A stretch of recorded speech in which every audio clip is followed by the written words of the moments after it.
The government's confronted by new challenges in Australian waters. Overnight, 2 boatloads of asylum seekers were picked up in waters off Christmas Island, with 126 asylum seekers on board.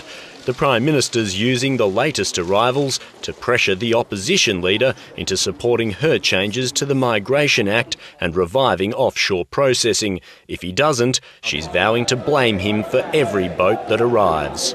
Won't be a political campaign, it'll be a matter of fact. She wants the burden on her opponent's shoulders.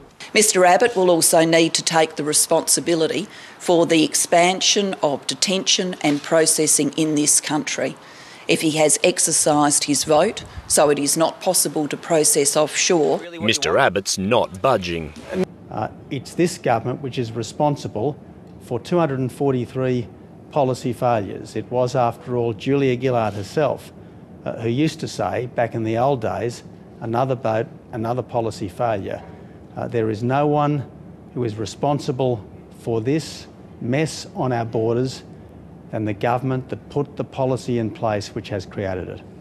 The latest boats come at the end of torrid debate on asylum seeker policy and ongoing scrutiny of the government's Malaysia deal. The agreement, as we understand it, is not legally binding in the sense that it's an executive agreement.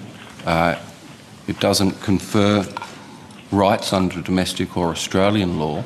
The government's chief complaints investigators don't think there's proper protection against threats of torture and the death penalty, and they're not sure it's a fair swap. The rights of those individuals from Australia and the way in which they're processed and dealt with are our primarily concern.